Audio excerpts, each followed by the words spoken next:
அனைவருக்கும் வணக்கம். தூய நெஞ்சக் கல்லூரியும் இலக்கிய பன்னாட்டு ஆய்வுதல் ஆயுத எழுத்தும் இணைந்து நடத்துகிற இணையவழி கருத்தரங்கத்தில் உங்களை சந்திப்பதில் மற்றற்ற மகிழ்ச்சி. என் பெயர் முனைவர் கா. சுந்தரபாண்டியன், முதுகலை தமிழாசிரியர், சிவகங்கை. இன்றைக்கு நாம் எழுத்திலக்கணம் குறித்து சிந்திக்க இருக்கிறோம். தமிழில் கிடைத்திருக்கிற முதல் நூலாக இருக்கக்கூடிய தொல்காப்பியம், அவற்றை பற்றி பல்வேறு அறிஞர்களிடையே கால முரண்பாடுகள் இருந்தாலும் பெரும்பாலானவர்கள் கிமு 5ஆம் நூற்றாண்டு என்று அவற்றை கருதுகிறார்கள். இந்த கிடைத்த முதல் நூலே நமக்கு இலக்கண நூலாக இருப்பது கூடுதல் சிறப்பு. அதற்கு அடுத்தபடியாக நமக்கு எழுத்திலக்கணம் மற்றும் சொல்லிலக்கணத்தில் புகழ்பெற்று இருக்கக்கூடிய நன்னூலை நாம் பார்க்கிறோம். இந்த பவணந்தி முனிவர் இயற்றிய இந்த நன்னூல் 12ஆம் நூற்றாண்டினுடைய பிற்பகுதி அல்லது 13ஆம் நூற்றாண்டினுடைய முற்பகுதியில் இயற்றப்பட்டது என்று அறிஞர்கள் விளக்குகிறார்கள். எனவே இந்த முதல் நூலான தொல்காப்பியத்திற்கும் அவற்றை பின்பற்றி, என தொல்காப்பியம் அகத்தியத்தினுடைய பின்பற்றி எழுதப்பட்ட வழிநூல் என்று பார்க்கிறோம். இந்த அகத்திய மற்றும் தொல்காப்பியத்தை அடியொற்றி சார்பு நூலாக அமைந்திருக்கக்கூடிய நன்னூல் 13ஆம் நூற்றாண்டு என கொண்டால், தொல்காப்பியத்திற்கும் நன்னூலுக்கும் இடையே ஏறக்குறைய 1800 ஆண்டு கால இடைவெளி இருக்கிறது என்பதை நாம் மனதில் கொள்ள வேண்டும். அதே போல நன்னூலுக்கு பிறகு நாம் இன்றைக்கு ஒரு குறைந்தது 700 ஆண்டுகள் பின்தங்கி இருக்கிறோம். அதன் பின், எனவே இந்த கால இடைவெளியையும் கருத்தில் கொண்டு இந்த இலக்கணத்தை நாம் புரிந்து கொள்ள வேண்டும். தொல்காப்பிய நூற்பாக்களை பற்றி பேசுகிற போது 1595 நூற்பாக்கள் என்று தொல்காப்பிய நூற்பாக்கள் வரையறுக்கப்படுகின்றன. மற்ற உரைகளின் வழி அது 1611 நூற்பாக்கள் என்றும் அறிகிறோம். அதை போல அவற்றில் எழுத்ததிகாரம் மற்றும் 483 நூற்பாக்களை கொண்டது. நன்னூல் 461 நூற்பா என்று மயிலைநாதர் கூற, சங்கர நமச்சிவாயர் நன்னூல் 462 நூற்பாக்கள் என்று விளக்குகிறார். எழுத்ததிகாரம் மட்டும் 55 + 202 நூற்பாக்களை கொண்டது. 257 நூற்பாக்களை கொண்ட நன்னூலை ஏன் நான் 55 + 202 என்று குறிப்பிடுகிறேன் என்றால், தொல்காப்பிய பொருளதிகாரத்தில் மரபியல் மற்றும் செய்யுளியலில் இடம்பெற்றிருக்கக்கூடிய பொதுப்பாயிரம் குறித்த செய்திகள் நன்னூலில் எழுத்ததிகாரத்தில் முன்னிணைப்பாக 55 நூற்பாக்களில் சொல்லப்பட்டிருக்கிறது. இந்த அடிப்படைகளை நாம் புரிந்து கொள்ள வேண்டும். எனவே தொல்காப்பியத்தில் 483 நூற்பாக்களில் சொல்லப்பட்டிருக்கிற செய்திகள் நன்னூலில் 202 நூற்பாக்களில் சொல்லப்பட்டிருக்கின்றன என்பதை நாம் மனதில் கொள்ள வேண்டும். அதாவது பாயிரத்தை தவிர்த்து. நன்னூல் வகுத்தும் தொகுத்தும் அவற்றை விளக்கி இருக்கிறது என்பதை நம்மால் புரிந்து கொள்ள முடிகிறது. நன்னூலும் கூட எழுத்ததிகார செய்திகளை 12 பகுப்புகளுக்குள் அடக்குகிறது. எண், பெயர், முறை, பிறப்பு, மாத்திரை, உருவம், முதல், ஈறு, இடைநிலை, போலி, பதம், புணர்ப்பு என 12 பகுப்புகளுக்குள் அடக்குகிறது. இந்த 12ஐயும் தொகுத்து பின்பு அவற்றில் தேவையான விளக்கங்களை விரித்து நன்னூலார் விளக்குகிறார் என்பதை நாம் பார்க்கிறோம். எனவே நூலுக்கான கால இடைவெளி, அதேபோல நூலுக்கான முதல் உரை இளம்பொருணர் உரை, தொல்காப்பியத்திற்கான முதல் உரை இளம்பொருணர் உரை. இளம்பொருணரினுடைய காலம் கிபி 11ஆம் நூற்றாண்டு. எனவே அந்த கால இடைவெளியையும் நாம் சேர்த்து கவனத்தில் கொள்ள வேண்டும். பேராசிரியர் 12ஆம் நூற்றாண்டு, சேனாவரையரினுடைய காலம் 13ஆம் நூற்றாண்டு, அதே போல நச்சினார்க்கினியனுடைய காலம் 14ஆம் நூற்றாண்டு. நன்னூலை பொறுத்தவரையில் நன்னூலுக்கு அமைந்த முதல் உரை 14ஆம் நூற்றாண்டில் மயிலைநாதரினுடைய உரை. அதற்கு பின்பு சங்கர நமச்சிவாயரினுடைய உரை ஒரு குறிப்பிடத்தகுந்த உரை. அந்த சங்கர நமச்சிவாயரினுடைய உரையை சற்று புதுப்பித்து சிவஞான முனிவர் புத்தம் புத்துரை என்கிற பெயரில் ஒரு விரித்தி உரை எழுதியிருக்கிறார். இவையெல்லாம் நாம் கவனத்தில் கொண்டு எழுத்திலக்கணத்தை முழுமையாக புரிந்து கொள்ள வேண்டும் என்பதுதான் என்னுடைய முதற்கட்ட கருத்து. நன்னூல் எழுத்ததிகாரம் 12 பகுப்புகளை கொண்டது என்று முன்னர் பார்த்தோம். எண், பெயர், முறை, பிறப்பு, உருவம், மாத்திரை, முதல், ஈறு, இடைநிலை, போலி, பதம், புணர்ப்பு. எண் என்பது எண்ணிக்கையை குறிக்கிறது. நாம் எழுத்துக்களினுடைய எண்ணிக்கை பற்றி பேசுகிற போது தொல்காப்பியர் எழுத்துக்களின் எண்ணிக்கை 33 என்று குறிப்பிடுகிறார். அகர முதல் நகர இருவாய் 30 என்ப என்று 30 முதல் எழுத்துக்களை பற்றி பேசுகிற தொல்காப்பியர் சார்ந்து வரல் மரபின் மூன்றளங்கடையே என்று 3 எழுத்துக்களை 33 எழுத்துக்களை தொல்காப்பியர் பேசுகிறார். நன்னூலார் முதலெழுத்துக்கள் 30 சொல்லிவிட்டு சார்பெழுத்துக்களை பற்றி சார்பெழுத்தினுடைய வகை 10 என்று கூறுகிற அவர் அவற்றினுடைய விரியாக 369 எழுத்துக்களை குறிப்பிடுகிறார். அதாவது உயிர்மை 216, முற்றாயுதம் 8, உயிரளபடை 21, ஒற்றளபடை 42, குற்றியலுகரம் 36, குற்றியலிகரம் 37, ஐகார குறுக்கம் 3, ஔகார குறுக்கம் 1, மகர குறுக்கம் 3, ஆயுத குறுக்கம் 2 என மொத்தம் 369 சார்பெழுத்துக்களை பற்றி அந்த விரியாக குறிப்பிடுகிறார். எனவே 33 எழுத்துக்களில் தொல்காப்பியர் சொல்ல இவர் முதலெழுத்து 30 சார்பெழுத்து 369 சேர்த்து 399 எழுத்துக்களை பற்றி பேசுகிறார். ஆனால் இன்றைக்கும் 247 எழுத்துக்களுக்கே வரி வடிவம் இருக்கிறது என்பதை நாம் புரிந்து கொள்ள வேண்டும். அதாவது முதலெழுத்து 30, உயிர்மை எழுத்து 216, ஆயுத எழுத்து 1 என்று 247 எழுத்துக்களுக்கு தான் தனி வரி வடிவம் இருக்கிறது என்பதையும் நாம் கவனத்தில் கொள்ள வேண்டும். இந்த எழுத்துக்களை பற்றி பேசுகிற அவர் அதை போல வினா எழுத்துக்களை பற்றியும் இருவரும் எண்ணிக்கை பற்றி குறிப்பிடுகிறார்கள்.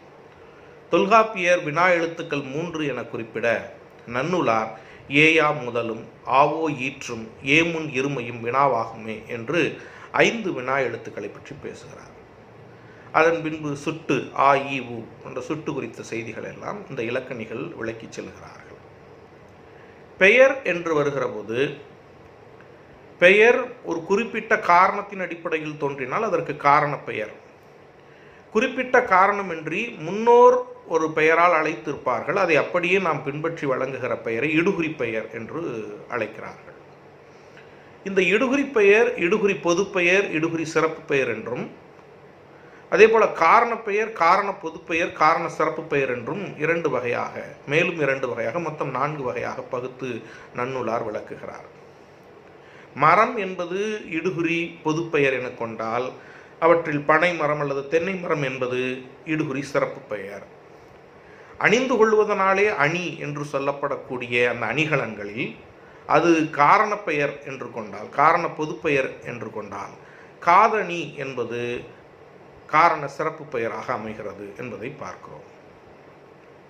அதே போல எழுத்துக்கள் எப்படி முறைப்படுத்தப்பட்டிருக்கிறது, முறை என்பது இங்கே வரிசை முறையை குறிக்கிறது. அதாவது அகர முதல் நகர இருவாய் எப்படி வரிசைப்படுத்தப்பட்டிருக்கிறது என்பதை பற்றி இந்த முறை விளக்குகிறது. ஏன் அகரத்திற்கு அடுத்து ஆகாரம் வர வேண்டும், ஏன் உயிரெழுத்துக்கு பின்பு மெய்யெழுத்து வர வேண்டும், மெய்யெழுத்திலும் கூட வல்லினம் மெல்லினம் இடையினம் என்று வரிசைப்படுத்தாமல் கா ங சா ஞ என்றெல்லாம் ஏன் வரிசைப்படுத்த வேண்டும் என்பதற்கு ஒரு விளக்கம் அவர் தருகிறார். அதற்கு அவர் குறிப்பாக சொல்லுகிற காரணம் சிறப்பினும் இனத்தினும் செறிந்து ஈண்டு அம்முதல் நடத்தல் தானே முறையாகுமே என்று அந்த நூற்பாவில் விளக்குகிறார். எனவே எழுத்துக்கள் வரிசைப்படுத்தப்பட்டதற்கு காரணம் மெய்யெழுத்துக்களை விட உயிரெழுத்துக்கள் சிறப்பானது என்பதனாலே உயிரெழுத்துக்களை முதலிலும் அதன் பின்பு மெய்யெழுத்துகளிலும், அதை போல எழுத்துக்களினுடைய பிறப்பிடம் மற்றும் தன்மையில் இன தொடர்பான எழுத்துக்கள் இனவெழுத்துக்களை அடுத்தடுத்து தொடர்ச்சியாக வைத்திருக்கிறார் என்றும், எழுத்துக்கள் வரிசைப்படுத்தப்பட்டதற்கு சிறப்பும் இனமும் காரணம் என்றும் விளக்குகிறார். எனவே எண்ணிக்கையை விளக்குகிறார், பெயர் எப்படி உருவாகி இருக்கிறது என்பதை விளக்குகிறார், பின்பு அவற்றை எவ்வாறு வரிசைப்படுத்தப்பட்டிருக்கிறது என்பதை விளக்குகிறார். இந்த வரிசை முறைகளில் இருக்கக்கூடிய அந்த கருத்துக்களை நாம் தெளிவாக புரிந்து கொள்ளுகிற போது இவற்றை இன்னும் நாம் நுட்பமாக புரிந்து கொள்ள முடியும். அடுத்தபடியாக பிறப்பு. எழுத்துக்களினுடைய பிறப்பை இலக்கணிகள் உயிரெழுத்து பிறப்பு, மெய்யெழுத்து பிறப்பு என்று இரண்டாக பகுத்துக் கொள்கிறார்கள். தொல்காப்பியர் உந்தி முதலாம் முந்து வழி தோன்றி என்று உதரவித்தானத்தில் இருந்து எழுகிற காற்று எப்படி எழுத்துக்களாக உருப்பெறுகின்றன என்பதை மிக நுட்பமாக, மிக தெளிவாக வரையறுத்து விளக்குகிறார். எந்த தொழில்நுட்ப கருவிகளினுடைய வசதிகள் இல்லாத அந்த காலத்திலேயே இவ்வளவு நுட்பமாக விளக்குவதை உலக அறிஞர்கள் இன்றும் மிக அரிய செயல், அரிய கருத்து என்று இன்றும் விளக்குகிறார்கள். அதைப்போல இந்த நிறைவுயிர் முயற்சியின் உள்வழி துறப்ப என்று அதை நன்னூலார் அந்த எழுத்துக்களினுடைய பிறப்பை பற்றி விளக்குகிறார். உயிரெழுத்து பிறப்புகள் 3 விதமாக பகுத்து விளக்கப்பட்டுள்ளன. அதாவது அ ஆ என்பது அங்காப்பு, வாயை திறப்பதால் பிறக்கிற எழுத்து. உ ஊ ஓ ஓ ஔ இந்த 5ம் இதழ் குவிவதால் பிறக்கிற எழுத்துக்கள். வாயை திறப்பதோடு அங்காப்போடு அன்பல் முதல் நா விளிம்புற வருவது என்று 3 நிலைகளில் உயிரெழுத்து பிறப்பு பகுத்து விளக்கப்படுகிறது. அ ஆ அங்காப்பு, உ ஊ ஓ ஓ ஔ என்பது இதழ் குவிவதால் பிறப்பது. மீதம் இருக்கிற 5 உயிரெழுத்துக்கள் வாயை திறப்பதோடு மட்டுமல்லாமல் அந்த அன்பல் உறவுதனால் பிறக்கிறது என்பதை பற்றி விளக்குகிறார்கள். மெய்யெழுத்து பற்றி பேசுகிற போது முதல் நா முதல் எண்ணம், இடைநா இடை எண்ணம், கடைநா கடை எண்ணம் என்கிற அடிப்படையில் 6 எழுத்துக்கள் எப்படி பிறக்கின்றன, அதே போல் அடிநா அடியெண்ணம் உற யா பிறக்கிறது என்றும், ஈரிதழ் இயைய பாமா பிறக்கிறது, பல் இதழ் இயைய வா பிறக்கிறது என்றெல்லாம் அவற்றினுடைய அந்த நுட்பங்களை, எழுத்துக்கள் எப்படி பிறக்கின்றன என்பதற்குரிய நுட்பங்களை தொல்காப்பியரும் நன்னூலாரும் விரிவான விளக்கங்களின் மூலமாக நூற்பாக்களில் தெளிவுபடுத்தி இருக்கிறார்கள். நான் ஏற்கனவே குறிப்பிட்டதைப் போல இவை மிக நுணுக்கமாக, அறிவியல் பூர்வமாக தெளிவு பெற சொல்லப்பட்டிருக்கிறது என்பதை நாம் மனதில் கொள்ள வேண்டும். பிறப்பிற்கு அடுத்தபடியாக நாம் உருவம் என்பதை பார்த்தால் எழுத்துக்கள் எவ்வாறு வரி வடிவம் பெற்றிருக்கின்றன என்பதை விளக்குகிற ஆசிரியர், தொல்லை வடிவின எல்லா எழுத்தும் ஆண்டைதும் எகர ஒகர மெய்ப்புள்ளி என்று நன்னூலார் அவற்றை விளக்குகிறார். அதாவது முன்னோர்கள் பயன்படுத்திய வரி வடிவத்தை நாம் அப்படியே பயன்படுத்துகிற போதும் கால மாற்றத்தில் எகர ஒகர அந்த எழுத்துக்களில் ஏகார ஓகாரம் என்கிற எழுத்துக்களுக்கான இன்றைய வடிவம் புதிதாக உருவாக்கப்பட்டிருக்கிறது என்கிற கருத்தை அவர் முன்வைக்கிறார். அதாவது எகர ஒகரத்தில் மேல் ஒரு புள்ளியிட்டால் அவை குறிலாகவும், புள்ளி இடவில்லை என்றால் அவை நெடிலாகவும் கருதப்பட்டிருக்கிறது. கல்வெட்டு மற்றும் ஓலைச்சுவடுகளில் பெரும்பாலும் புள்ளியிடுதல் இயலாது என்கிற காரணத்தினால் ஏற்பட்ட குழப்பத்தின் காரணமாக பிற்காலத்தில் இன்றைக்கு இருக்கக்கூடிய ஏகார ஓகார வடிவங்கள் இடம்பெற்றிருக்கின்றன என்பதை அவர் தெளிவாக பதிவு செய்கிறார். எனவே இந்த பிறப்பு மற்றும் உருவம் குறித்த சிந்தனைகளை நாம் முழுமையாக புரிந்து கொள்ள வேண்டும். அதைப்போல மாத்திரை என்று பார்க்கிற போது, மாத்திரை என்பதற்கு தொல்காப்பியர் கண்ணிமை நொடி என அவ்வே மாத்திரை என்று விளக்குகிறார். அதாவது கண் இமை பொழுது, கை நொடி பொழுது என்பதாக அவர் விளக்குகிறார். இதையே பிற்காலத்தில் இதை இன்னும் நுட்பமாக நன்னூலார் என்ன சொல்லுகிறார் என்றால், சிலர் வேக வேகமாக கண்ணை சிமிட்டக்கூடும், சிலர் மிக காலதாமதமாக கண்ணை சிமிட்டக்கூடும் என்பதால் இயல்பான மனிதர்களினுடைய கண்ணிமை கை நொடி பொழுதை கருத்தில் கொள்ள வேண்டும் என்று கருதி இயல்பெழு மாந்தர் இமை நொடி பொழுது மாத்திரை என்று அவற்றை மிக நுட்பமாக விளக்குகிறார். எனவே இந்த மாத்திரை என்பதை நாம் எப்படி புரிந்து கொள்ள வேண்டுமானால், வெறும் கால இடைவெளி மட்டுமன்று, எழுத்தை உச்சரிப்பதற்கு கொடுக்கிற அழுத்தம் என்பதையும் சேர்த்தே நாம் கவனத்தில் கொள்ள வேண்டும். நமக்கு தெரியும், குறில் உயிரெழுத்தை பொறுத்தவரையில் குறில் 1 மாத்திரை, நெடில் 2 மாத்திரை, மெய்யெழுத்து மற்றும் ஆயுதத்திற்கு அரை மாத்திரை என்பது நமக்கு தெரியும். இவற்றுள் சில நேரங்களில் எழுத்துக்களுக்கு கொடுக்கப்படுகிற அழுத்தம் கூடுகிற போது அவை மிகுந்து ஒலிக்கிறது. இந்த மிகுந்து ஒலிப்பதை இலக்கணிகள் அளபடை என்று குறிப்பிடுகிறார்கள். உயிரெழுத்து மிகுந்து ஒலிக்கிற போது அதை உயிரளபடை என்றும், ஒற்றெழுத்து மிகுந்து ஒலிக்கிற போது அதை ஒற்றளபடை என்றும் குறிப்பிடுகிறார்கள். அழுத்தம் குறைகிற போது அவற்றை குறுக்கம் என்கிற பெயரில் பின்பற்றுகிறார்கள். நன்னூலார் குறிப்பிடுகிற சார்பெழுத்தினுடைய வகை 10 உயிரளபடை ஒற்றளபடை இரண்டும் தன்னுடைய மாத்திரையிலிருந்து மிகுந்து ஒலிக்கிறது. அதாவது உயிரளபடை 2 மாத்திரையிலிருந்து, அது நெடில் 2 மாத்திரை, அது அதனுடைய இனமான எழுத்து கூடுதலாக வருகிற போது அது 3 மாத்திரையாக மிகுந்து ஒலிக்கிறது. மெய்யெழுத்து என்பது அரை மாத்திரை. ஒற்றளபடையில் அதே மெய்யெழுத்து மீண்டும் வருகிற போது அவை அறையிலிருந்து 1 மாத்திரையாக மிகுந்து ஒலிக்கிறது என்பதை பார்க்கிறோம். குறுகி ஒலிக்கிற போது குற்றிய லுகரம் தன்னுடைய 1 மாத்திரையிலிருந்து அரை மாத்திரையாகவும், குற்றிய லிகரம் 1 மாத்திரையிலிருந்து அரை மாத்திரையாகவும் குறுகி ஒலிப்பதை நாம் பார்க்கிறோம். அதே போல ஆயுதம் குறுக்கம் என்பதில் ஆயுதம் தன்னுடைய இயல்பான அரை மாத்திரையிலிருந்து கால் மாத்திரையாகவும், மகர குறுக்கம் இம் என்கிற அந்த மெய்யெழுத்து இயல்பான அரை மாத்திரையிலிருந்து கால் மாத்திரையாக குறைந்து ஒலித்தலையும் நாம் பார்க்கிறோம். ஐகார மற்றும் அவுகார குறுக்கங்கள் என்பதில் பொதுவாக ஐ என்பது நெடில் எழுத்து, அது 2 மாத்திரை. அது ஐகார குறுக்கமாக இருக்கிற போது 2 மாத்திரையிலிருந்து 1.5ஆகவும் 1 மாத்திரையாகவும் குறைகிறது. அவற்றை பின்வந்தவர்கள் எப்படி விளக்குகிறார்கள் என்றால், மொழிக்கு முதலில் வருகிற போது அது 2லிருந்து 1.5 மாத்திரையாகவும், மொழிக்கு இடையிலும் கடையிலும் வருகிற போது 1 மாத்திரையாகவும் குறைவதை அவர்கள் பதிவு செய்திருக்கிறார்கள்.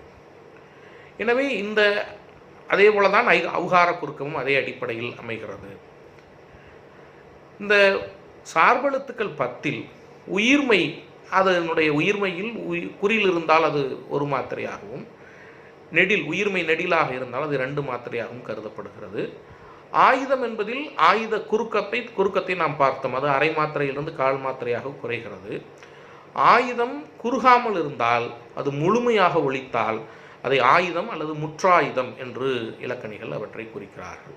எனவே சார்பெழுத்தினுடைய வகைகள் 10ல் 6 சார்பெழுத்துக்கள் தன்னுடைய மாத்திரையிலிருந்து குறுகுகிறது, 2 சார்பெழுத்துக்கள் மிகுகின்றன, 2 இயல்பான நிலையில் அதே மாத்திரையில் இருக்கிறது என்பதை நாம் பார்க்கிறோம். முதல் என்பது மொழி முதல் எழுத்துக்களை குறிப்பது. முதல் எழுத்துக்கள் 30ல் 22 எழுத்துக்கள் மொழிக்கு முதலாக வருவதை தொல்காப்பியர் விளக்குகிறார். நன்னூலாரும் மொழி முதல் எழுத்துக்கள் 22 என விளக்குகிறார். ஆனால் இருவருக்கிடையே ஒரு சில வேறுபாடுகளும் காணப்படுகின்றன. உயிரெழுத்து 12ம் மொழிக்கு முதலில் வரும் என்று இருவரும் கூறுகிறார்கள். நமக்கு ஏற்கனவே தெரியும், அறம் செய்ய விரும்பு, ஆறுவது சினம், இயல்வது கரவேல் என்று அகரம் முதல் அவுகாரம் வரை இருக்கக்கூடிய 12 உயிரெழுத்துகளும் மொழிக்கு முதலில் வரும். வல்லினத்தை பொறுத்தவரையில் வல்லினத்தில் க, ச, த, ப 4 எழுத்துக்கள் மொழிக்கு முதலில் வரும். அதைப்போல மெல்லினத்தை பொறுத்தவரையில் நன்னூலார் 4 எழுத்துக்களை மொழிக்கு முதலில் வரும் என்று குறிப்பிடுகிறார். அவர் ஞனம் என்பது அதற்கு உரையாசிரியர்கள் அங்கனம் என எடுத்துக்காட்டு தருகிறார்கள். அங்கனம் என்றால் ஆதானை முதலாக வருகிறது என்றால் ஆ என்பது சுட்டு, அவற்றை நீங்கள் கணக்கில் கொள்ளக்கூடாது. எனவே ஆ என்பது சுட்டை தவிர்த்து ஞனம் என்பது மொழிக்கு முதலில் வரும் என்பது நன்னூலாரினுடைய கருத்து. ஆனால் தொல்காப்பியர் ஞனம் என்பதை மொழிக்கு முதலாக வருவதாக அவர் குறிப்பிடவில்லை. அதே போல இடையெழுத்தில் 2 எழுத்துக்கள் குறிப்பிடப்படுகிறது. ஆனால் தொல்காப்பியர் மொழி முதல் குற்றியலுகரத்தை பற்றி குறிப்பிடுகிறார். இதற்கு உரையாசிரியர்கள் நுந்தை என்கிற எடுத்துக்காட்டை சொல்லி நுந்தை என்பது மொழிக்கு முதலில் வருகிற குற்றியலுகரம் என்று விளக்குகிறார்கள். நன்னூலார் அந்த மொழி முதல் குற்றியலுகரத்தை கணக்கில் எடுத்துக்கொள்ளவில்லை. எனவே இந்த தொல்காப்பியருக்கும் நன்னூலாருக்கும் மொழிமுதல் எழுத்துக்கள் 22 என்று குறிப்பிடுகிற போதும் தொல்காப்பியர் மொழிமுதல் குற்றியலுகரத்தை கூறுகிறார், நன்னூலார் கூறவில்லை. அதைப்போல நன்னூலார் தொல்காப்பியர் கூறாத ஞனம் என்பதை மொழிக்கு முதலாக கருதுகிறார். இது இருவருக்குமான அந்த மொழி முதல் எழுத்துக்களில் உள்ள வேறுபாடு. மொழி இறுதி எழுத்துக்களை பொறுத்தவரையில் இருவருமே 24 என்கிற செய்தியை விளக்குகிறார்கள். அதாவது உயிரெழுத்து 12 மொழிக்கு இறுதியில் வரும் என்பதிலே இருவருக்கும் ஒத்த கருத்து உண்டு. அதை போல வல்லினம் 6 மொழிக்கு இறுதியில் வராது. மெல்லினத்தை பொறுத்தவரையில் ங தவிர மீதி இருக்கக்கூடிய 5 எழுத்துக்கள், இடையெழுத்துக்களில் இருக்கிற 6 எழுத்துக்கள், அடுத்து குற்றியலுகரம் மொழிக்கு இறுதியில் வரும் என்ற அடிப்படையில் உயிரெழுத்து 12, வல்லினத்தில் எந்த எழுத்தும் வராது, மெல்லினத்தில் 5, இடையெழுத்தில் 6, குற்றியலுகரம் சேர்த்து 24 எழுத்துக்கள் மொழிக்கு இறுதியில் வரும் என்று நன்னூலாரும் சரி தொல்காப்பியரும் இந்த கருத்தை விளக்குகிறார்கள். இடைநிலை என்ற அடுத்த ஒன்றை குறிப்பிடுகிறார். நன்னூலார் இடைநிலை என்பதை எழுத்தியலிலும் குறிப்பிடுகிறார். அதைப்போல பதவியலிலும் இடைநிலை என்பது வருகிறது. பதவியலில் வருகிற இடைநிலை காலம் காட்ட உதவுவதால் அது காலம் காட்டும் இடைநிலை என்று கருதப்படுகிறது. எழுத்தியலில் வருகிற இடைநிலை மெய்மயக்கம் என்கிற பொருளில் பின்பற்றப்பட்டிருக்கிறது. மயக்கம் என்றால் சேர்க்கை என்பது பொருள். மெய்யெழுத்து சேர்ந்து வருவதைத்தான் நாம் மெய்மயக்கம் என்கிறோம். இந்த மெய்மயக்கத்தில் உடல்நிலை மெய்மயக்கம், வேற்றுநிலை மெய்மயக்கம் என்கிற 2 பகுப்புகளை நாம் பார்க்கிறோம். க ச த ப 4 எழுத்துக்கள் உடல்நிலை மெய்மயக்கத்தில் வரும். ர ள இவை 2ம் வேற்றுநிலை மெய்மயக்கத்தில் வரும். இவை 6 தவிர மீதி இருக்கக்கூடிய 12 மெய்யெழுத்துக்கள் உடல் நிலையிலும் வரும், வேற்று நிலையிலும் வரும் என்று இலக்கணிகள் நமக்கு விளக்குகிறார்கள். அவற்றை இன்னும் நாம் தெளிவாக புரிந்து கொள்ள வேண்டுமானால், உடல்நிலையில் மட்டும் வருவன க ச த ப, வேற்று நிலையில் மட்டும் வருவன ர ள என்பதாக புரிந்து கொண்டு, ஏனால் மீதி இருக்கக்கூடிய 12ம் உடல்நிலையிலும் வேற்றுநிலையிலும் வருவதால் உடல்நிலையில் வருவன ஏற்கனவே இருக்கக்கூடிய க ச த ப, இந்த உரழ்ந்து வரும் மெய்மயக்கத்தையும் நாம் சேர்த்து அப்படி கருத்தில் கொண்டு அதை புரிந்து கொள்ள வேண்டும். எனவே இந்த முதல், இறுதி, இடைநிலை என்பதை நாம் புரிந்து கொள்ளும்போது போலி, அடுத்தபடியாக போலி என்கிற ஒன்றை குறிப்பிடுகிறார். போலி என்பது ஒரு எழுத்து வர வேண்டிய இடத்தில் வேறொரு எழுத்து வந்தும் பொருள் மாறவில்லை என்றால் அதை போலி என்கிறோம். இதை முதற்போலி, இடைப்போலி, கடைப்போலி என்றெல்லாம் விளக்குகிறார்கள். இவ்வாறு 3 வகையாக விளக்குகிற அந்த நன்னூலார் உரையாசிரியர்கள் முற்றுப்போலி என்கிற ஒன்றையும் சேர்த்து குறிப்பிடுகிறார்கள். அதற்கு எடுத்துக்காட்டாக 5, 5 என்பதை, அது மொழிக்கு முதல், இடை, இறுதி 3 எழுத்துக்களும் மாறி ஆனால் பொருள் மாறாமல் இருப்பதால் முற்றுப்போலி என்கிற ஒன்றையும் சேர்த்து உரையாசிரியர்கள் போலியின் வகைகளை 4ஆக குறிப்பிடுகிறார்கள் என்பதை பார்க்கிறோம். அடுத்தபடியாக பதம் என்கிற பகுப்பு. இந்த பதம் என்கிற பகுப்பு பதவியல் என்ற தனி இயலாக நன்னூலில் சுட்டப்பட்டிருக்கிறது. பதவியலில் ஓரெழுத்து ஒரு மொழிகளை நன்னூலார் குறிப்பிடுகிறார். தொல்காப்பியர் ஓரெழுத்து ஒரு மொழிகள் 7, நெட்டெழுத்து 7ம் ஓரெழுத்து ஒரு மொழி என விளக்குகிறார். உரையாசிரியர்கள் நோ, து என்ற 2ஐயும் சேர்த்து குறிப்பிட்டு ஓரெழுத்து ஒரு மொழிகள் 9 என குறிப்பிடுகின்றன. நன்னூலார் 42 ஓரெழுத்து ஒரு மொழிகளை பற்றி குறிப்பிட்டு அவற்றை பட்டியலிடுகிறார். அதைப்போல பகுபத உறுப்புகள் 6ஐ இவற்றில் இந்த பதவியல் என்கிற இயலில் விளக்குகிறார். பகுதி, விகுதி, இடைநிலை, சந்தி, சாரியை, விகாரம் 6 உறுப்புகளை விளக்குகிறார்கள். பகுதி என்கிற போது தத்தம் பகாப்பதங்களை பகுதி என்று கட்டளை சொல்லாக பிரிக்க முடியாத பொருள் தரக்கூடிய ஒன்றை பகுதி என்பதாக அவர்கள் கருதி அவற்றை விளக்குகிறார்கள். விகுதி என்கிற போது ஒரு சொல்லில் விகுதிதான் திணை, பால், இடம், எண் ஆகியவற்றை குறிக்க பயன்படுகிறது. எனவே திணை, பால், இடம், எண்ணை கண்டறிய பயன்படுகிற அந்த விகுதியை குறித்து பல்வேறு விளக்கங்களை, என்னென்ன விகுதிகள் வருகின்றன என்பதையெல்லாம் பட்டியலிடுகிறார்கள். நான் ஏற்கனவே குறிப்பிட்டேன், எழுத்தியலில் வருகிற இடைநிலை என்பது மெய்மயக்கத்தை குறிப்பிடுகிறது. பதவியலில் வருகிற இடைநிலை என்பது காலம் காட்ட உதவுவதால் அவற்றை காலம் காட்டும் இடைநிலைகள் என்று குறிப்பிடுகிறார்கள். அது கிறு, கின்று, ஆனின்று ஆகியவை நிகழ்காலம் காட்ட உதவுவதால் அவை நிகழ்கால இடைநிலைகள் என்றும், இத்து, இட்டு, இரு, இன்னு ஆகியவை இறந்த கால இடைநிலை என்றும், இப்பு, இவ்வு ஆகியவை எதிர்கால இடைநிலைகள் என்றும் குறிக்கப்படுகின்றன. பிறகு ஆ, அல் போன்றவை எல்லாம் எதிர்மறை இடைநிலைகளெல்லாம் தொடர்ச்சியாக உரைகளின் வழி நாம் அவற்றை அறிய முடிகிறது என்று பார்க்கிறோம். சந்தி, சாரியை, விகாரம் போன்றவற்றை பற்றியெல்லாம் அவர்கள் குறிப்பிடுகிறார்கள். பதவியலில் அடுத்தபடியாக அவர்கள் வடமொழியாக்கம் குறித்து குறிப்பிடுகிறார்கள். இந்த வடமொழியாக்கத்தில் தமிழ் மொழிக்கும் வடமொழிக்கும் இருக்கக்கூடிய தொடர்பு, அதே மாதிரி வடமொழி எழுத்துக்களை தமிழில் எழுதுகிற போது பின்பற்ற வேண்டிய முறைமை, தற்சமம், தற்பவம் போன்ற நிலைகளை எல்லாம் குறிப்பிடுகிறார்கள். தமிழ் மொழியில் முதல் எழுத்துக்கள் 30, ஆனால் வடமொழியில் 53 எழுத்துக்கள் இருக்கின்றன என்பவற்றையெல்லாம் குறிப்பிட்டு தமிழ் மொழிக்கும் வடமொழிக்கும் பொதுவான எழுத்துக்கள், சிறப்பான எழுத்துக்கள் ஆகியவற்றையெல்லாம் குறிப்பிடுகிறார்கள். தமிழ் மொழிக்கே உரிய சிறப்பான எழுத்துக்கள் என்று பார்க்கிற போது உயிரெழுத்தில் 2 எழுத்துக்களும் மெய்யெழுத்தில் 3 எழுத்துக்களும் இருக்கின்றன. அவற்றை பற்றியெல்லாம் அவர்கள் விரிவாக குறிப்பிடுகிறார்கள். அதே போல பண்பு பெயர் புணர்ச்சி குறித்தும் விளக்கப்படுகிறது. ஈறுபோதல், இடைவுகரம் ஈயாதல், ஆதிநீடல், தன்னொற்றுரட்டல், முன்னின்ற மெய்த்திரிதல், இனமிகள், இணையவும் போன்ற பண்பு பெயருக்குரிய புணர்ச்சிகள் பதவியலில் விரிவாக நன்னூலில் விளக்கப்படுகின்றன. எனவே தொல்காப்பியத்தில் பதவியல் என்கிற ஒரு தனி இயல் இல்லை.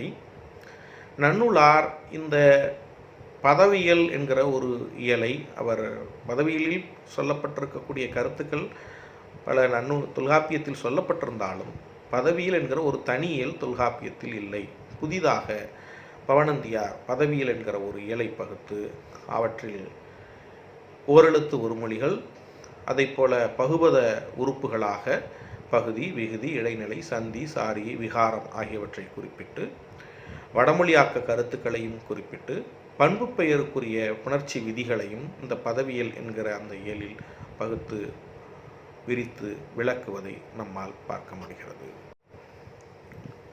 அடுத்தபடியாக புணர்ப்பு என்கிற பகுப்பை நாம் பார்க்கிறோம். இந்த புணர்ப்பு என்கிற பகுதியில்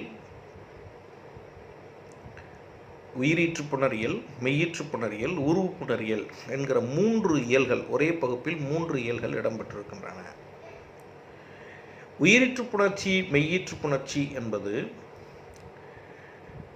எழுத்துக்கள் நிலைமொழி, வறுமொழி 2 எழுத்துக்கள் சேர்கிற போது நிலைமொழியினுடைய ஈறு உயிரெழுத்தை ஈராக கொண்டிருந்தால் அது உயிரீற்று புணர்ச்சி. நிலைமொழியினுடைய ஈறு மெய்யெழுத்தாக இருந்தால் அது மெய்யீற்று புணர்ச்சி. நிலைமொழிக்கும் வறுமொழிக்கும் இடையில் உருபுகள் இருந்தால், வேற்றுமை உருபுகள் உட்பட உருபுகள் இருக்குமானால் அவை உருவு புணர்ச்சி என்றும் உருவு புணரியலின் கீழ் அந்த செய்திகள் விளக்கப்படுகின்றன. இப்பொழுது வேற்றுமை உருபுகள் என்று வைத்துக்கொண்டால் ஐ என்பது ஒரு வேற்றுமை உருபு, ஆள் என்பது ஒரு வேற்றுமை உருபு. இப்போ மரம் என்கிற நிலைமொழியில் ஐ என்கிற வேற்றுமை உருவு சேர்கிற போது இப்போ மரத்தை என்று ஆகிறது. அத்து சாரியை சேர்ந்து ஐ சேர்ந்து மரத்தை என்று ஆகுகிறது என்று வைத்துக்கொண்டால் அவையும் உயிரீறு தானே. இப்போ மரத்தால் என்று சொன்னால் ஆள் என்பதில்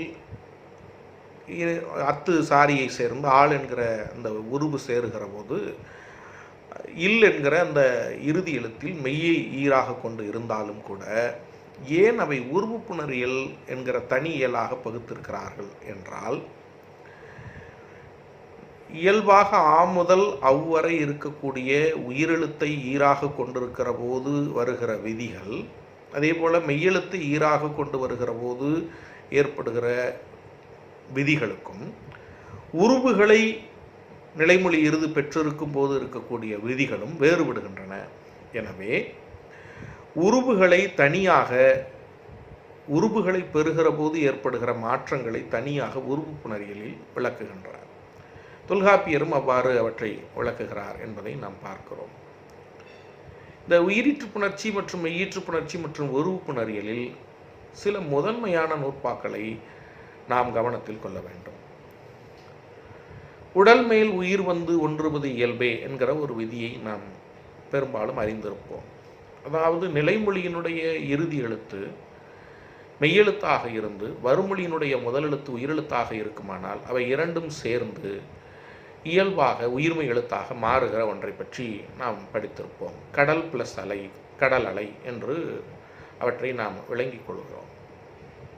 ஆனால் நிலைமொழி ஒரு தனிக்குறிலாக இருந்து அவற்றோடு ஒரு ஒற்றெழுத்து மட்டும் இருந்தால், உதாரணமாக கண், கா என்பது ஒரே ஒரு குறில், இன் என்பது ஒரே ஒரு மெய்யெழுத்து. இப்படி ஒரே ஒரு குறிலெழுத்தும் ஒரே ஒரு மெய்யெழுத்தும் நிலைமொழியாக இருந்து வறுமொழியினுடைய முதல் எழுத்து உயிரெழுத்தாக இருக்குமானால் ஆடி என்கிற சொல் சேருவதாக வைத்துக்கொள்வோம். அது கண்ணாடி என்று புணர்வதில்லை. அதற்கு மாற்றாக கண்ணாடி என்று புணர்கிறது. எனவே பால் பிளஸ் ஆடை பாலாடை. இந்த பால் பிளஸ் ஆடை என்பது உடல் மேல் உயிர் வந்து ஒன்றுவது இயல்பே. கடல் பிளஸ் அலை என்பது உடல் மேல் உயிர் வந்து ஒன்றுவது இயல்பே. ஆனால் கண் பிளஸ் ஆடி என்று சொல்லுகிற போது அதே தன்மையில் இருந்தாலும் ஒரே ஒரு குறிலும் ஒரே ஒரு மெய்யெழுத்தும் நிலைமொழியில் இருந்தால் நிலைமொழியின் இறுதியில் இருக்கக்கூடிய மெய்யெழுத்து இரட்டிக்கிறது. இதை தனிக்குறில் ஒற்று முன் உயிர் வரின் இரட்டும் என்கிற விதியின் மூலமாக நன்னூலார் அவை தெளிவுபடுத்தி விளக்குகிறார். அதே போல உடல் மேல் உயிர் வந்து ஒன்றுவது இயல்பு என்கிற விதிகளில் உள்ள அந்த வேறு அதற்குள்ள செய்தியையும் தனிக்குறில் முன் ஒற்று வருகிற போது எப்படி இரட்டிக்கிறது என்பதையும் நாம் விளக்கமாக புரிந்து கொள்ள வேண்டும். உயிர்வரின் உக்குரல் மெய்விட்டோடும் என்கிற விதியிலே நிலைமொழியினுடைய இறுதி எழுத்து குற்றியலுகரமாக இருந்து வறுமொழியில் உயிரெழுத்து வந்தால் அந்த குற்றியலுகரத்தில் இருக்கக்கூடிய கு, சு, டு, து, பெரு இந்த எழுத்துக்களில் இருக்கக்கூடிய அந்த எழுத்துக்களில் உகரம் மெய்யை விட்டு விட்டு ஓடுகிறது என்பதை நாம் பார்க்கிறோம். அவற்றை பற்றி இங்கே விளக்குகிறார்கள். அதே போல நிலைமொழியிலே பூ என்கிற சொல் வந்தால் பூப்பெயர் முன் இனமென்மையும் தோன்றும் என்கிற அந்த விதிகளை எல்லாம் அவர்கள் தெளிவாக விளக்கிச் செல்கிறார்கள். அதே போல திசைப்பெயர்களினுடைய புணர்ச்சி, நிலைமொழி வறுமொழியில் திசைப்பெயர்கள் சேருகிற போது ஏற்படுகிறவற்ற மாற்றங்களை பற்றி தெளிவாக விளக்குகிறார்கள். பல சில என்கிற சொற்கள் சேருகிற போது எப்படி அது பற்பல, பலபல, பலப்பல என்றெல்லாம் மாறுகின்றன. அதே மாதிரி சில சில, சிலச்சில, சிற்சில என்று மாறுகின்றன என்பவற்றையெல்லாம் விளக்குகிறார்கள். அதே போல் இயல்பினும் விதியினும் என்ற உயிர்முன் காசா தாப மிகும் என்கிற விதிகள். அதே போல் நமக்கு மிக முக்கியமான பல விதிகள் அவற்றிலே சொல்லப்பட்டிருக்கின்றன. அவற்றில் நமக்கு தேவையான அளவுக்கான விதிகளை தெரிந்து கொண்டு அவற்றை நாம் புரிந்து கொள்ளுகிற போது இந்த உயிரிற்று புணரியல், மெய்யிற்று புணரியல் மற்றும் உருவு புணரியலை நாம் தெளிவாக புரிந்து கொள்ள முடியும். அனைவருக்கும் வணக்கம். பாயிரம் பற்றி நமக்கு தெரியும். பாயிரம் என்பது பொது பாயிரம், சிறப்பு பாயிரம் என்று இரண்டு வகைப்படும். சிறப்பு பாயிரத்தில் 11 செய்திகள் இடம்பெற வேண்டும். ஆக்கியோன் பெயர், வழி, எல்லை என்று 11 செய்திகள் அவற்றில் இடம்பெற வேண்டும். தொல்காப்பிய சிறப்பு பாயிரம் வடவேங்கடம் தென்குமரி ஆயிடை தமிழ் கூறும் நல்லுலகம் என்று ஆரம்பித்து 11 செய்திகள் அந்த சிறப்பு பாயிரத்தில் இடம்பெற்றிருக்கின்றன. இதேபோல நன்னூலிலும் மலர்தலை உலகின் மல்கிருள் ஒழுக என்கிற அந்த சிறப்பு பாயிரத்தில் 11 செய்திகள் இடம்பெற்றிருக்கின்றன. பொதுப்பாயிரம் என்பது 5 பகுப்புகளை கொண்டது. நூலது இயல்பு, ஆசிரியரது இலக்கணம், மாணவரது இலக்கணம், ஆசிரியர் பாடம் நடத்த வேண்டிய முறைமை, அதே போல மாணவர்கள் பாடம் கேட்க வேண்டிய முறைமை ஆகிய 5 பகுப்புகளின் கீழ் உரிய செய்திகள் விளக்கப்பட்டிருக்கின்றன. ஏற்கனவே நான் குறிப்பிட்டதைப் போல தொல்காப்பியத்தில் மரபியல் மற்றும் செய்யுளில் இடம்பெற்றிருக்கக்கூடிய பொதுப்பாயிர செய்திகள் நன்னூலில் எழுத்ததிகாரத்தில் இடம்பெற்றிருக்கின்றன என்பதை நாம் கவனத்தில் கொள்ள வேண்டும். அதுவும் 55 நூற்பாக்களில் அவை விளக்கப்பட்டுள்ளன. நூலினுடைய இலக்கணம் என்று சொல்லுகிற போது நூல் வகை சுட்டப்படுகிறது. முதல் நூல், வழிநூல், சார்பு நூல். வினையின் நீங்கி விளங்கிய அறிவின் முனைவன் கண்டது முதல் நூல் என்று முதல் நூல் பற்றி நன்னூலார் விளக்குகிறார். அதைப்போல முன்னோன் முடிவு ஒருங்கு ஒத்து பின்னோன் வேண்டும் விகற்பம் கூறி அழியா மரபினது வழிநூல் என்று வழிநூல் பற்றியும், இருநூறுக்கும் ஒரு சிறை தொடங்கி திரிபு வேறு உடையது புடைநூல் என்றும் முதல் வழி சார்பு நூல்களை நன்னூலார் விளக்குகிறார். தெளிந்த அறிவு பெற்றவர்களால் படைக்கப்படுவது முதல் நூல். முதல் நூலினுடைய கருத்துக்களை பெரும்பாலும் ஏற்றுக்கொண்டு காலமாற்றத்திற்கேற்ப சில மாறுபாடுகளை கவனத்தில் கொண்டு படைக்கப்படுவது வழிநூல் என்றும், முதல் மற்றும் வழிநூலை எடுத்துக்கொண்டு அவற்றில் எவற்றை தேர்ந்தெடுப்பது என்பதை பொருத்தி காலமாற்றத்தில் ஏற்பட்டுகிற செய்திகளையும் இணைத்து சார்பு நூல் பேசுகிறது என்றெல்லாம் அவற்றை வகுத்து சொல்கிறார்கள். அதே போல ஒரு நூல் சிறப்பாக அமைய வேண்டிய கூறுகள் அவற்றில் விளக்கப்பட்டுள்ளன. ஒரு நூல் சிறப்பாக அமைய வேண்டுமானால் நூலுக்கான அழகு 10 அழகுகள்: சுருங்கச் சொல்லல், விளங்க வைத்தல், நவின்றோர்க்கு இனிமை, நன்மொழி புணர்தல் முதலான 10 கூறுகள் சொல்லப்பட்டிருக்கின்றன. ஒரு நூல் சிறப்பாக அமைவதற்கு குற்றங்கள் நீக்கப்பட்டிருக்க வேண்டும். 10 குற்றங்கள் எவையெல்லாம் ஒரு நூலில் இடம்பெறக்கூடாது.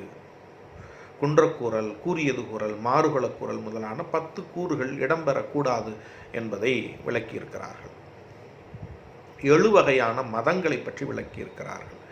மதம் என்றால் கொள்கை என்று பொருள். உடன்படல், மறுத்தல், தானாட்டி தனாது நிறுப்பே முதலான 7 வகையான மதம் பற்றிய செய்திகள். அதேபோல 32 உத்திகள், நூலை விளங்கிக் கொள்வதற்கு தேவையான இலக்கண உத்திகள், 32 உத்திகளை இந்த பாயிரத்தில் சொல்லியிருக்கிறார்கள். அதேபோல ஒரு நூலில் இடம்பெற்றிருக்கக்கூடிய சூத்திரம் எவ்வாறு இருக்க வேண்டும் என்பதை பற்றியெல்லாம் சில்வகை எழுத்தில் பல்வகை பொருளில் செறிந்து இனிது விளக்கி செவ்வன் ஆடியின் என்றெல்லாம் அந்த நூற்பா செல்கிறது. அதாவது மிகச் சுருக்கமான எழுத்துக்களை கொண்டு பல கருத்துக்களை அதே நேரத்தில் ஒரு கண்ணாடியை பார்த்தால் எப்படி தெளிவாக புரியுமோ அதை போல, எப்படி காட்டுமோ அதை போல தெளிவாகவும் இருக்க வேண்டும் என்று, சூத்திரம் எப்படி இருக்க வேண்டும் என்று விளக்குகிறார்கள். அதே போல நம்முடைய இயல் என்பதை ஓத்து என்கிற பெயரில் நேரின மணியை நிரல்பட வைத்தாங்கு ஓரின பொருளை ஒருங்கு வைத்து உரைப்பது ஓத்து என மொழிவ என்று, அந்த எப்படி ஒரே மாதிரியான மணிகளை கோர்த்து மாலைகளை சேர்ப்பதைப் போல ஒரே மாதிரியான கருத்துக்களை ஒரே இயலில் சொல்ல வேண்டும் என்று விளக்குகிறார்கள். ஒரு நெறி இன்றி விரவிய பொருளால் பொதுமொழி தொடரின் படலம் என்று. படலம் என்பது வெவ்வேறு இயல்கள் சேர்ந்து அதிகாரமாக உருவாவதை அவர்கள் கவனத்தில் கொண்டு அந்த படலம் என்பதை விளக்குகிறார்கள். தொல்காப்பியர் இந்த ஓத்து, படலம் இவற்றையெல்லாம் சேர்த்து பிண்டம் என்கிற அந்த உறுப்பாக தொல்காப்பியர் விளக்குவார். நன்னூலார் பிண்டம் குறித்து விளக்கவில்லை என்பதை நாம் பார்க்கிறோம். அதைப்போல சூத்திரத்தினுடைய நிலை 4 நிலைகள் சொல்லப்பட்டிருக்கின்றன. ஆற்றொழுக்கு, அரிமானோக்கு, தவளை பாய்ச்சல், பருந்தின்பீல் முதலான சூத்திரத்தினுடைய நிலைகள் அங்கே தெளிவாக சுட்டி காட்டப்பட்டிருக்கின்றன. சூத்திரத்தினுடைய வகை 6: பிண்டம், வகை, தொகை, குறி, செய்கை, புறநடை என்கிற நிலைகள் எல்லாம் விளக்கப்பட்டிருக்கின்றன. உரை வகைகள் என்று பார்க்கிற போது தொல்காப்பியர் 4 உரை வகைகளை பற்றி குறிப்பிடுகிறார் என்று நாம் பார்க்கிறோம். அதே போல யாப்பருங்கலக்காரிகை ஒளிவியல் 13 வகையான உரை வகைகளை பற்றி கூற நன்னூலார் உரை வகைகள் 14 என்று குறிப்பிடுகிறார். அவற்றில் காண்டிகை உரை என்பதில் 5 கூறுகள் இடம்பெற வேண்டும். எனவேதான் காண்டிகை உரையை பொறுத்தவரையில் 5 உரை என்று அவற்றை குறிப்பிடுகிறார்கள். மற்றபடி விருத்தி உரையில் அதிகபட்சம் இந்த 5 தவிர 14 கூறுகள் வழி விளக்கலாம் என்று உரை வகைகள் 14 என்பதை பற்றியெல்லாம் குறிப்பிட்டிருக்கிறார்கள். பாயிரத்தில் அடுத்தபடியாக ஆசிரியரது இலக்கணம் பற்றி பேசப்படுகிறது. ஒரு ஆசிரியர் எவ்வாறு இருக்க வேண்டும் என்பதற்கு சிறந்த ஆசிரியருக்கான சில ஓமைகள் சொல்லப்பட்டிருக்கின்றன. ஒரு ஆசிரியர் நிலம் போன்ற தன்மையுடையவராகவும், மலை போன்ற தன்மையுடையவராகவும், மலர் போன்ற தன்மையுடையவராகவும், தராசு போன்று நடுநிலைமையாக செயல்படுவராகவும் இருக்க வேண்டும் என்று ஆசிரியருக்கான இலக்கணம் அங்கே வரையறுத்து சொல்லப்பட்டிருக்கின்றன. மலர் போல மனம் வீச வேண்டும், அதே போல மலை போல அறிவு களஞ்சியமாக அவர் இருக்க வேண்டும், நிலம் போல திண்மையானவராக இருக்க வேண்டும் என்றெல்லாம் சிறந்த ஆசிரியருக்கான ஓமைகள் விளக்கப்படுகின்றன. இதே போல் ஒரு ஆசிரியருக்கு ஆகாத குணங்கள், எப்படி ஒரு ஆசிரியர் இருக்கக்கூடாது, அழுக்காறு முதலான பொறாமை முதலான பல்வேறு குணங்கள் நீங்க பெற்றவராக இருக்க வேண்டும் என்றும் ஒரு ஆசிரியருக்கான இலக்கணம் இந்த பாயிரத்தில் பகுத்து விளக்கப்பட்டுள்ளது. அதே போல் ஒரு மாணவனை பற்றி வகுக்கிற போது ஒரு மாணவனை அவர்கள் முதல் இடை கடை மாணாக்கர்கள் என்று வகுக்கிறார்கள். முதல் மாணாக்கர் என்பவர்கள் அன்னம் பசுவை போல சிறந்த தன்மை உடையவர்களாக, எப்படி அன்னம் தண்ணீரை விடுத்து பாலை மட்டும் உண்ணுகிறதோ அதே போல சிறந்த கருத்துக்களை மட்டும் ஏற்றுக்கொள்பவர்களாக முதல் மாணாக்கர்கள் இருப்பார்கள் என்று அதை விளக்குகிறது. இடைமாணாக்கர்கள் என்பதிலே கிளி, மண் போன்றவையெல்லாம் உதாரணங்களாக சொல்லப்பட்டிருக்கின்றன. ஒரு ஆசிரியர் எதை கற்றுக் கொடுத்தாரோ அதை மட்டும் அப்படியே ஏற்றுக்கொள்ளுகிற மனப்பக்குவம் உடையவர்களை இடைமாணாக்கர்கள் என்றும், கடைமாணாக்கர்கள் என்பவர்கள் நாம் எவ்வளவு சிறந்த கருத்துக்களை சொன்னாலும் தேவையற்ற கருத்துக்களை மட்டும் ஏற்றுக்கொள்ளுகிறவர்களாக இருப்பவர்களை கடைமாணாக்கர்கள் என்கிற நிலையிலெல்லாம் முதல் கடை இடைமாணாக்கர்கள் என்கிறவற்றை அடிப்படையில் பாயிரம் பகுத்து விளக்குகிறது என்பதை பார்க்கிறோம்.